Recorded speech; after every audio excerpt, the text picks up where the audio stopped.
Wyoming. Thank you, Mr. Chairman. I rise in support of my amendment number 39 to H.R. 4394, which prohibits funding from going towards the SuperTruck 3 program.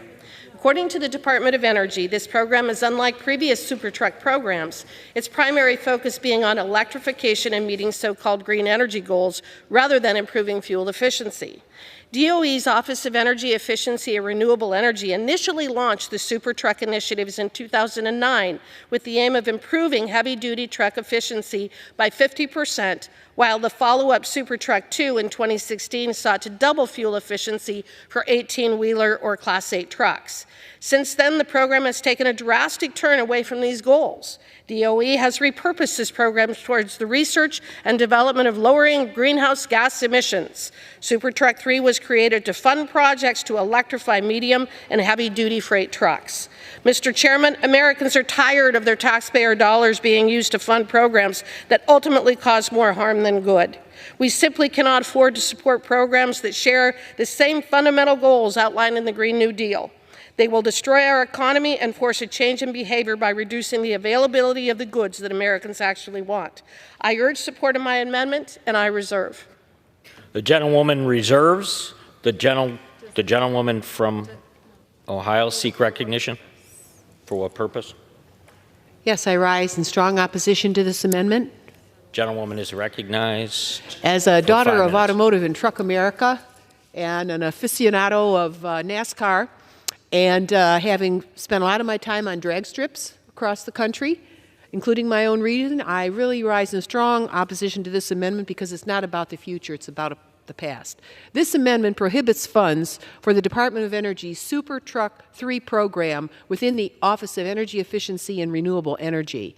And the department initially, you know, it's hard to make an engine. It's hard to build, it's hard to conceive of it, it's hard to build it. It takes a lot of creativity to understand the propulsion, all right? The parts of the country that I represent specialize in that. The Department of Energy initially launched the SuperTruck initiative in 2009 to improve heavy-duty truck freight efficiency by 50%. 50%. That is a gulp. The second iteration, SuperTruck 2, sought to double fuel efficiency for 18-wheeler trucks. SuperTruck 3, currently working to improve medium and heavy-duty truck efficiencies and reduce emissions of freight transportation, is underway. And this program consists of a public-private partnership with General Motors, Ford Motor Company, Daimler Trucks North America, Volvo Group North America, and PACCAR. Now, I want America to succeed. I want the free world to succeed. This program is building on a proven track record. Within 7 years, 4 truck makers exceeded the SuperTruck 1 goals, and the 5 SuperTruck 2 projects are on track to more than double their fuel efficiency. I invite the gentlelady to come with me through some of these companies and some of these research sites to see what it takes to make America more fuel efficient. These efforts help create good-paying jobs here at home and boost American supply chains. Not in China, not in Japan, not anywhere else in the world, right here.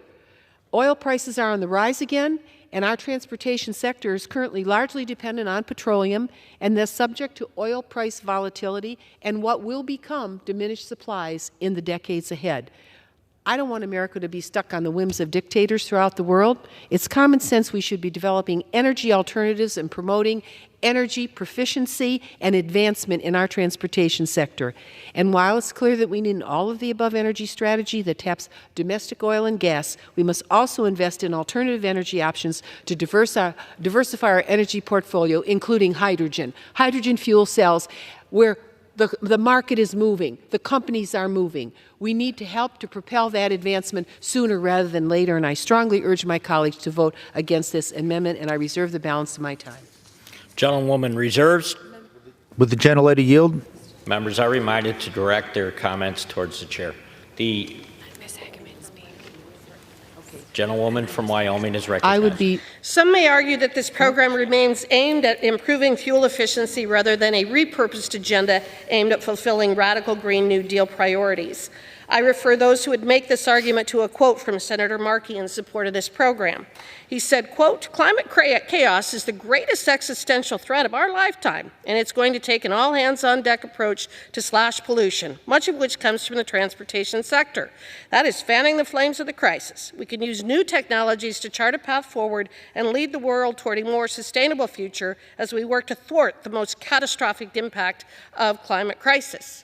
Now, setting aside for a moment the absurdity of the statement, you can tell that it was made by a politician who will never be held accountable for the consequences of such actions or actually be required to live under the rules that he seeks to impose. He will always be able to afford whatever vehicle he chooses, but not so much for the rest of us. But it is not just left-leaning politicians who spout hyperbole and demand net zero emissions by 2050. It is also our federal agencies. Secretary Granholm said that, quote, "Getting to net zero carbon emissions means we must aggressively cut down the largest source of emissions, the transportation sector." Then to highlight this, and she referred to the SuperTruck program, she said, "DOE's first two SuperTruck initiatives led to a massive leap in fuel efficiency. This new funding triples down on a push towards electrifying trucks of all sizes, along with the efforts to expand EV charging and low-emission car engines." Large-scale use of electric vehicles will not happen unless mandated by the federal government. This is borne out by the figures from the U.S. Energy Information Administration. The fact is that this wasteful spending is absolutely not sustainable, and I urge the adoption of my amendment. With that, I reserve. Reserves.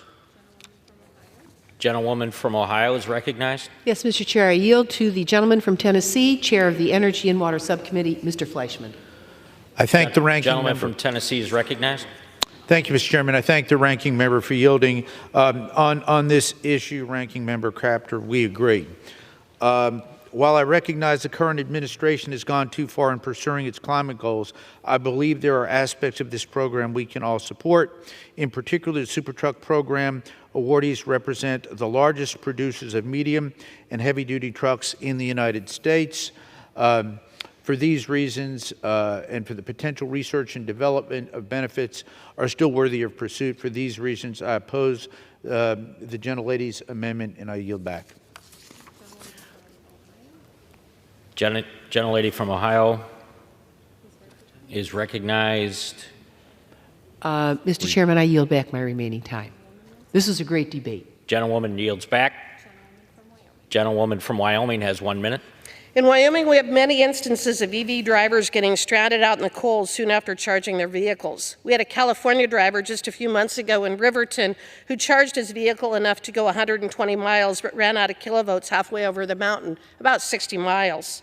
On this particular occasion, it wasn't even very cold, at least not by Wyoming standards. Had it been in the same spot just a week or so earlier, he would have been stuck in minus 20-degree temperature with 60-mile-an-hour winds.